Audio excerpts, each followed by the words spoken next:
Well,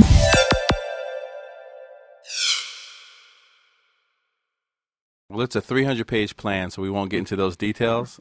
But at a high level, it's their aggressive plan to make sure that we have universal broadband across the United States. Primarily to put 100 megabit connections in every home by the year 2016. Do you think the FCC has done a good job of addressing these current challenges facing underserved communities of color?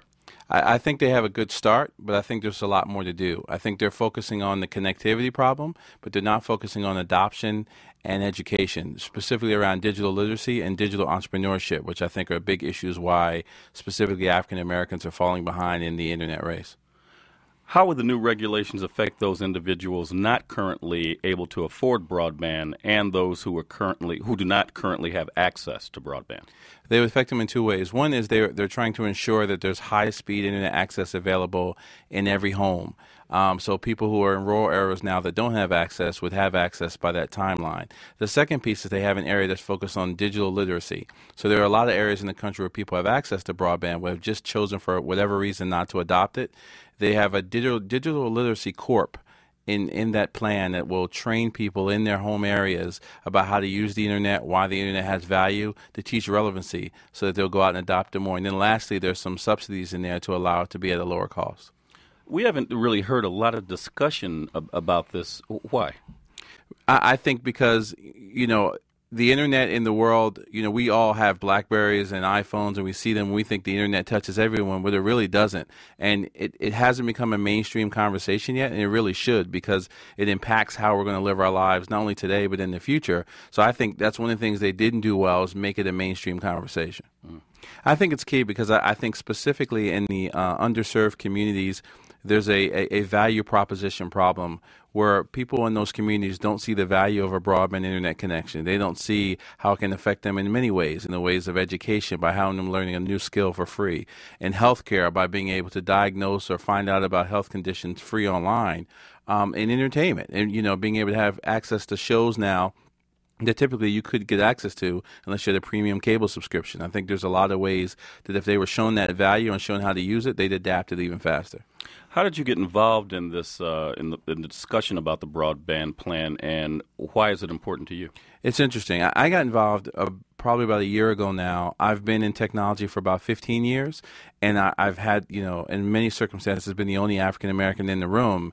And over the last few years, I've launched a couple of internet startups and saw the opportunities there, and again, looked around the room and saw myself being the only African American. So when I started to see that the government was having these conversations about broadband access, I felt it really important for me to lend a voice to make sure that they took into account minorities and how minorities need to have the same level of access and interaction with these abilities that everyone else does. I think there's opportunities there that if people in the inner city and in urban areas knew about and knew the relevancy of, we'd have a whole new generation of entrepreneurs, and that's what I'm trying to push forward to make sure that happens. What's been the feedback from the FCC when you raise these issues? First, it's always quiet. Because no one wants to talk about, those real issues that, there was a recent Pew Internet study that said, only 44% of African Americans have adopted broadband. So I look at that from a personal perspective, that for every one person I know that has the internet, there's some African American out there that doesn't have access to email in their home, can't Skype and make video calls to their relatives 1,000 miles away, doesn't have access to all the free courses and education that's out there. And to me, that's a major problem. So whenever I get an opportunity to speak, I bring up those issues. You'll hear a lot of people quote stats and talk about household income. They'll talk about areas, but they really won't talk about the issue, which is really race, is that African Americans and Hispanics are disproportionately away from the internet in comparison to the majority. So, I've been involved in these proceedings probably for about the last year. I always go out and speak to youth groups and speak at colleges about entrepreneurship. And the more I've started to learn about these issues, the National Broadband Plan, the net neutrality issue, I've started to speak to them from my perspective, which I think is unique in the fact that because I've run large IT organizations, I've started internet companies, and I'm an African American, so I think I have a unique perspective. And the more I speak about them, the more people have invited me to speak other places, so it's been a blessing in that standpoint. Russell and I started a company back in 2006 called Global Grind. It was an internet startup focused on the hip-hop demographic.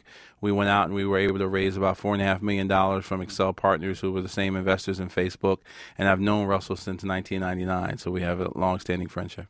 Good. And how's that company going?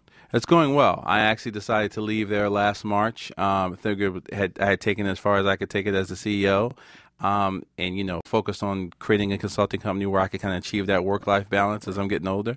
But the company's still doing well. I'm still, an active supporter and a major shareholder. So I'm waiting for that exit day like everybody else, and so is Russell.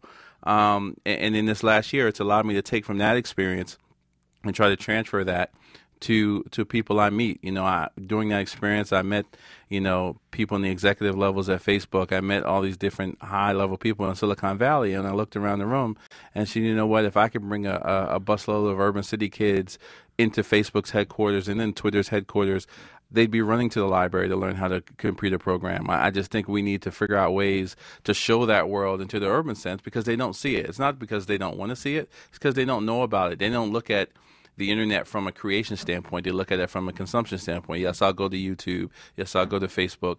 But we have to turn that switch in their mind so they say, hey, I can create an application on Facebook, or I can create an application on the iPhone. I did a blog post on my blog and basically tried to figure out, well, how quickly could I create an iPhone app and how much would it cost? So I went to the library.